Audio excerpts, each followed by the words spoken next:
Hi welcome to Tanya YouTube channel. இன்றைக்கி என்ன பார்க்க போகிறோம்னா பீன்ஸ் தான் பாப்பாவுக்கு கொடுத்துருக்கேன்.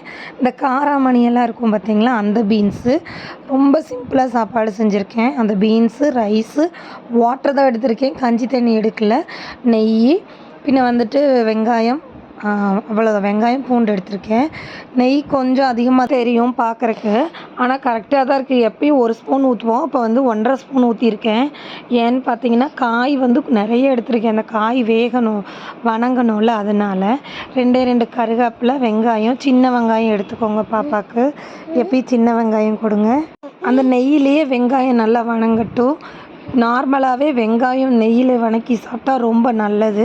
வெங்காயம் வணங்கினதும் இந்த பூண்டு போட்டுடலாம். நம்ம பூண்டு வணங்கட்டும். இதெல்லாம் நல்லா வணங்கின பிறகு நம்ம எடுத்து வச்ச காயை போட்டுடலாம். காய் வந்து ரொம்ப எப்படி சொல்கிறது, நீல பீன்ஸ் சொல்லுவாங்க.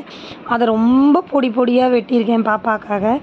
அது பாருங்கள் எவ்வளோ காய் இருக்குதுன்னு பாருங்கள். காய் போடும் போது நெய் நமக்கு தெரியலை, அதனால தான் நெய் நான் வந்து 1.5 ஸ்பூன் ஊற்றினேன். இதையும் நல்லா வணக்கி விட்டுறலாம். பெரியவங்கள்லேருந்து சின்னவங்க வர இது வந்து ரொம்ப நல்லது எல்லாருக்குமே. இப்போ வந்து உப்பு சீரகமும் போட்டுடலாம். அதை நல்லா கிண்டிட்டு உப்பு சீரகம் போட்டு ஒரு 2 நிமிஷம் விட்டோம்னா நல்லா வணங்கிடும், நெய்யில் நல்லா வணங்கியிருக்கும். அதுக்கப்புறம் நம்ம ரைஸ் போட்டுக்கலாம். எனக்கு த்ரோட் இன்ஃபெக்ஷன், அதனால தான் சவுண்டு பாதி வெளியே வருது, பாதி வெளியே வர மாட்டேங்குது. என்னால் பேச முடியலை.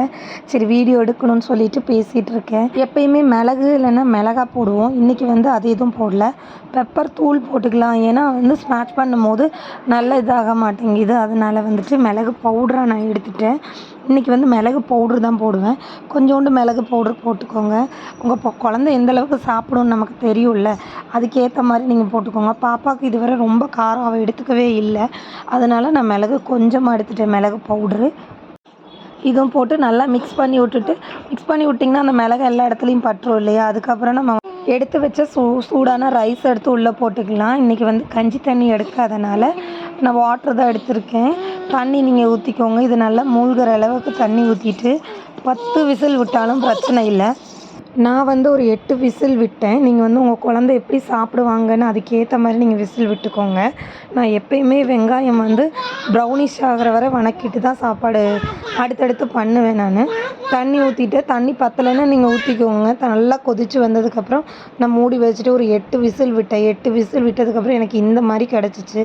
நல்லா இதில் நல்லா ஸ்மாஷ் பண்ணிவிட்டு, இதில் முடியலைன்னா பருப்பு மத்தில் நான் நல்லா கடைஞ்சிக்குவேன். இதில் நிறைய பெனிஃபிட்ஸ் இருக்குது. அது நான் வந்து ஷார்ட்ஸில் 3 மணிக்கு நான் போடுறேன். என்னோடய ஷார்ட்ஸ் வீடியோவுக்கு நல்லா சப்போர்ட் பண்ணுறீங்க, வீடியோவுக்கும் நல்லா சப்போர்ட் பண்ணுங்கள். இந்த வீடியோ பிடிச்சா மறக்காமல் சப்ஸ்கிரைப் பண்ணிடுங்க. இப்போ லாஸ்ட்டில் பாப்பாவுக்கு இப்படி தான் இருந்துச்சு, ஒரு சாப்பாடு மிச்சம் வைக்காமல் சாப்பிட்டா. தேங்க்யூ. ஏன் வீட்டில் நம்மளை யாருமே மதிக்க மாட்டுறாங்க? ஒருவேளை குப்பை தொட்டிலேருந்து தான் எடுத்துருப்பாங்களோ? பேசாம வீட்டை விட்டு வெளியே போயிடலாமா? வெளியே போனால் சோத்துக்கு செஞ்சு அடிக்கணுமே. வேணாம், எங்கேயே இருந்துருவோம்.